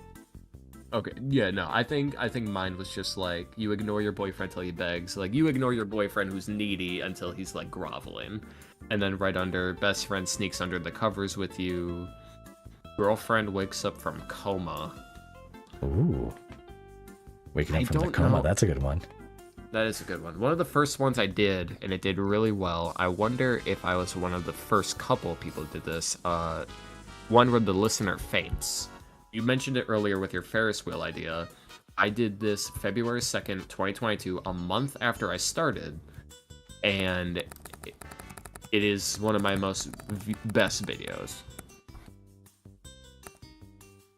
Really? Well, with I have I'm not this. Sure. Well, I was gonna say I have this formula. I was telling some people about, and it is basically for argument audios. It falls into this like predictable deal. So it is boyfriend comes home from whatever crushing capitalism thing is killing their soul. They take it out on the girlfriend. Girlfriend leaves the situation. Boyfriend realizes what he did was wrong, and then the resolution is like usually some kind of like band-aid solution there. Mm-hmm. That's for me, that like sums up like 90% of the argument audios I've done. A favorite thing I like to do for my wacky soap opera-esque ones is like I'll have a video that's like argument turns into cheating or breaking up, getting kicked out, whatever, and a lot of people are like, I'm intrigued, I need a part 2. And when I do a part 2, I always throw in some wacky stuff. Like, one part 2 is like you find out that the listener really was cheating, and it wasn't only cheating, it was with the boyfriend's best friend at a party, or the girlfriend goes on a date with the boyfriend to make up, and then she leaves and gets hit by a car and dies, and then the boyfriend screams in agony. It's like, dude, I don't know what I come up with for these, but at the end of the day, like, it's entertainment. It's meant to be either I comfort or I make the viewer sit and think about what they just watched, like in a metaphorical sense, and in like an A24 sense. It's interesting. It's really odd. But if I've done 400 of these. How many times do I gotta say it? Like, I found so many ways to, like, entertain myself and the viewer. Because, like, I could do as many comfort videos as I need, and I know the formula and how I do those and what I need to say and do. Yeah. But when it comes to, like, can you do a video where, like, you're at a party and you catch your girlfriend cheating on you? Yeah, I'll do that. Then I'll add, like, funky music in the background. I'll open my drawer and just be like, what the heck? Just start going off. It's so fun. It's so easy. It's so fun. All right, man. This podcast has really brought back my love for this. I'm not gonna lie. I'm glad to hear it. I've opened up questions from the audience. I'm just have a few more of my own, and then we will get to theirs. This one is, well, speaking of bringing back your love, what is the closest that you've been to quitting? Recently. In fact, I said it today, actually. Like, just today, you were like, I am I was this telling far, I will pull this car over. I told another ASMRist by the name of, I think, Jiminator is how it's pronounced. My friend Jim. And I was telling him today that a moderator of mine and a viewer, something, I wasn't allowed to promote my Throne wishlist because I was, quote, doing it out of pity, which is untrue. It was taken completely out of context, and it was just a whole thing that made me uncomfortable because I found out a moderator was doing all this stuff, right? Yeah. And so that bummed me out. I looked at, like, my channel, and, like, at the end of the day, yes, I'm comforting people, but I've been burnt out recently. That's why I reached out and was like, I want to collab. But after, like, so much that was going on, I told my buddy, I'm like, yo, I straight up I want to quit. I want to continue my second channel. This channel will be up forever to do its own thing. And of course, I would never actually quit. But everyone has those intrusive thoughts of, like, whether it's life, death, or YouTube, what would the world be like if I was gone? But, like, it was genuinely just, like, last year I had a big drama with another ASMRist. This year I've fallen off the wagon of doing ASMR. I'm inconsistent. I do videos either twice a week or once every month or 2 every month. I need to find a regular formula, and I'm working on that. I'm finding a schedule and everything. And it's like, I'm already thinking about ending the partnership program because I don't monetize my content and it makes me uncomfortable. Like I told you earlier in the podcast, my first check was like $2K. My check for this month, I think, is $159. And anyone who does business knows that is, after a year, that is That's obviously a failed income. But to me, it's like, that's good for me. I don't want the money. I don't. Well, it's different because like you're not monetizing newer things, right? So like what you're talking about. Yeah, right. I'm doing it on purpose. It's just like, in terms of a business, in terms of the Nighttime Audios brand, I am failing as a businessman. But as a morally obligated person, I'm like, good. I don't want my viewers' money. I don't want my viewers' pity. I want my viewers to, at the end of the day, listen to an audio and sleep peacefully at night. That's all I want. So when I see that, like, my views are dwindling, my watch time is dwindling, my subscribers are, like, not going down, but they're very slowly going up, I'm not upset. I'm just like, better luck tomorrow, Chief. And, like, I don't want to quit for the sake of, like, I feel like I'm not popular anymore, or I don't have the fame I, quote, had when I started.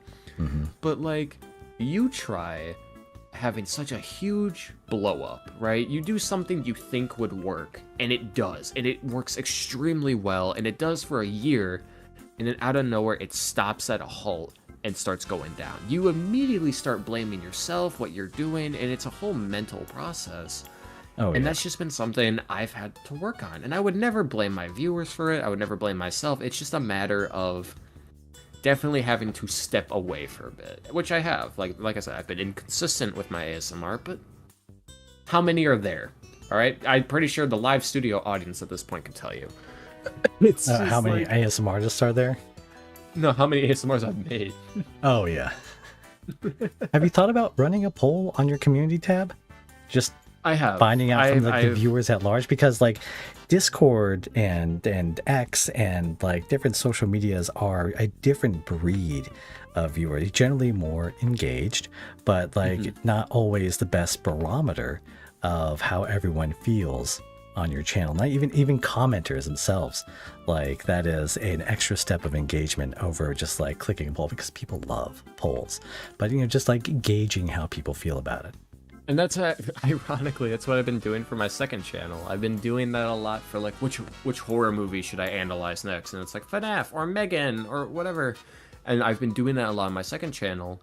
And ironically, on my main channel, I'm like, go vote. So it will like randomize and get more, votes on it. But that's kind of all I've been doing lately on my channel, has been like, I'll drop an ASMR video. It'll do whatever it does. I'll leave, I'll come back. I'll do a live stream from my phone and just talk to the viewers a bit just to see how their lives are doing.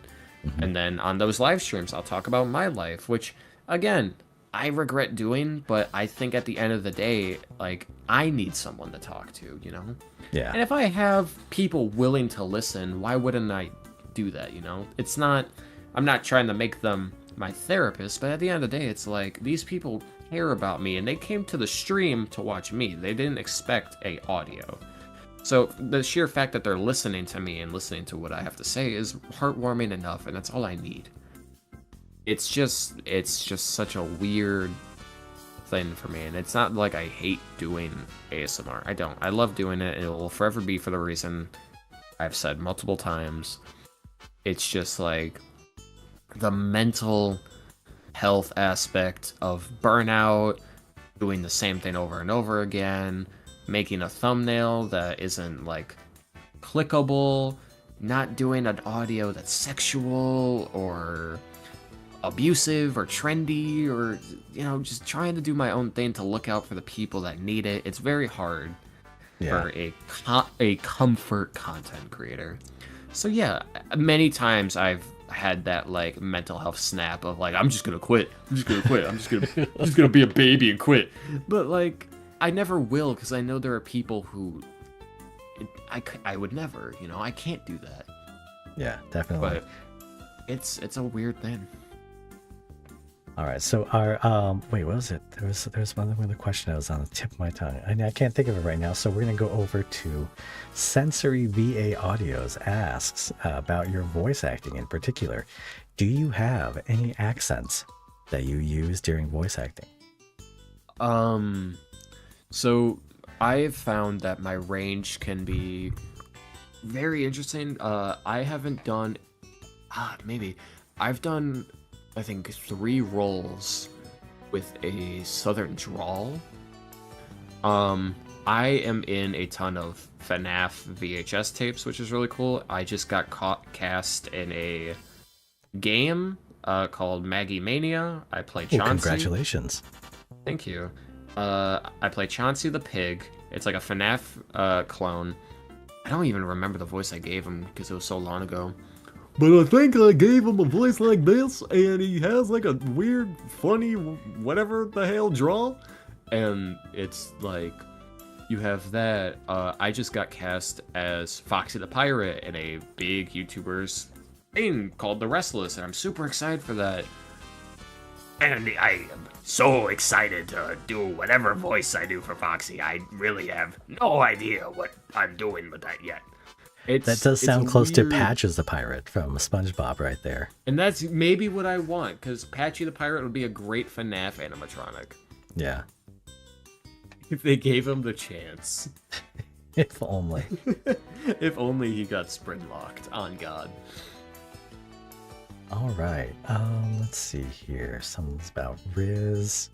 We got people saying that you have the Skibbity Gat Nighttime Riz, which is a compliment. I think I am an old. I don't know if you know this. I am old. I'm out of touch. I am ancient. I subsist on social security. I'm in my checks. early 20s and I don't even know what any of that means. I have no idea what the hell a Skibbity Gat is, but okay. Well, Skibbity would be like Skibbity Toilet, which is a Gary's Mod video series that took off. Gat would be the rear, a person's rump, the butt, and Riz is like charisma. God, I can't remember what it's short for. It's like having charisma. Yes. Yeah. Joke only gets funnier when it's explained, or so I've been told. Yeah, obviously, yeah. So, when you do voice acting, have you finally moved away from using Streamlabs to record your voice acting? Do you submit it via Audacity, or is it still like the one take Andy? Oh god, you're gonna love this. I use Streamlabs. I take my MP4, I put it into an MP4 to MP3 converter, download it, and then I drop it and have them do whatever they do to it. Oh my god. Yeah, I go through such a, I feel like that's either a easier or harder step, but I don't use any modifications. Anytime I use modifications, I use a voice changer app where you literally submit a audio file, click one of the fancy buttons, and then it'll do the entire audio with a filter. And that is the farthest I've gone with it. I've used Audacity before to do an animatronic voice, but I went on that stupid app and my brain exploded. I was like, I have no idea what I'm looking at. This isn't Streamlabs. Therefore, it's bad. It's different. But yeah, I will use Audacity at one point in the future. It's just I gotta learn it. All right. Nova Snow asks if you need a hug, which I think is very sweet of them. And I am sure that you have people that you can reach out to for that. Oh, obviously. I know. Sorry to cut you off again. I've been as honest as I am with my viewers about things that occur in my life. Like I said, I never expect pity nor want it. I have my ways of dealing with things life throws at me. And a lot of times I've grown just very unreactive to things. I'll never turn down a hug, but I am fine. I'm happy. I just go through life as you do. All right. And one final question to wrap things up. What is the movie you have seen the most times? That's a good one. It would probably be... It would have to be either Finding Nemo, I guess, or Coraline. I have a Coraline tattoo on my arm. And Finding Nemo tattoo of Coraline herself, or is it like one of the characters? It is very intricate here. I have it up so I can send it to you real quick. All right, let me see this, and then I will try to describe it to people. It is... Oh, come on. Oh, yeah. Alright. And sending it. It should be easy to describe. Yeah. Oh, it's like the hand needles sewing thread through a button. I believe that would be the because it has at least. No, it's a perfect way to explain it. I don't know. Finding Nemo is just a thing. Like I said, I'm in my early 20s. Finding Nemo would have just came out around the time I was born. So when I was a really young kid, I would watch it constantly. According to my parents, I would burn out DVD players with how much I watched that movie. Which, hell yeah, go me. Like, I didn't even know that was possible to burn out a DVD player. That is crazy. Yeah, so if you watch... This is, I guess, a thing only I would know because I'm such a dweeb. But if you watch a DVD enough, it'll start corroding and scratching the DVD because of how many times it's spinning in the DVD player to a point where the springs and the spinner in the DVD player just stop working. It's like, why do we even exist if we're doing this every day? But it's insanity. That is amazing. It's one of those things. Oh, I finally remember the other question I was going to ask. You said you had reached out to 2 other people to do collabs. Do you have any future collabs coming out that people can look forward to? Currently, no. But like I said, on the second channel, I've done so many voice acting work, and voice acting is much harder than the ASMR stuff, so hopefully those do well and I can make those creators proud. But in terms of ASMR, I am reaching out to people high and low. I'm hoping to do one with Salty Audio one day. I'm hoping to do one of Jiminator. I don't know, I think a couple of female ones have hit me up once or twice, which are cool. Oh, I do know one. He joined my stream one day, and then I messaged him. I gotta say this correctly. Fuyuki VA? No, you have an in with Fuyuki VA? Hold on, he shows up in my analytics all the time.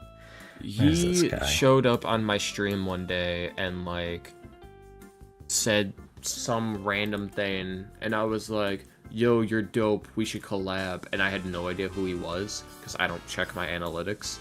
Yeah. And so he followed me on Twitter, and I followed him back, and he's like, what's your Discord? So I sent him my Discord, we added each other, he said, alright, it's gonna take... I have the message, I could just look. Yeah. Be sure to let me know. I said, be sure to let me know what we can do. I am down for most. He said, 100%. Right now I'm working on a collab with Yasu for the upcoming week. I am free for...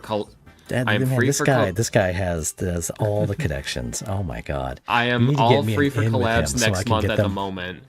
I just said bet. I should probably say let me know if you have anything in mind. But no, I had not, and then I looked at their channel and I had no idea that Fuyuki was such a large name. Because again, I don't check that stuff. It doesn't matter to me. This gives me the courage to reach out to them. I'm gonna try to slide into their DMs to get them onto the podcast. No, yeah, it was so just, like, random. I needed a VA X for collabs. I want to collect them all. Yeah, sure. Honestly, I'm in this community with a bunch of other voice actors where I do all my FNAF VHS stuff. So people will just drop, like, I need a voice actor for this, and I will slide in so fast and just be like, I can do it. And they're like, can you? I'm like, I don't know. Let's find out. I don't care if I can or not. I see those posts on X all the time, but like by the time it hits my feed, it's like 23 hours after someone's posted that they need a VA for something, and there's like 200 replies already. So it's like, I'm not going to apply for any of that. VA Twitter is so annoying.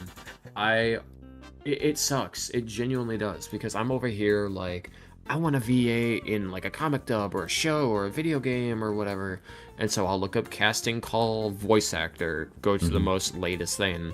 And it's like, I need a voice actor for this. And it's got like 1,000 replies, 1,000 retweets. And I'm like, sure, I guess I could throw my little hat in the ring. There was this thing I auditioned for called Cabin Tales. It is a, I think, audio horror series. And I auditioned for the role of this character.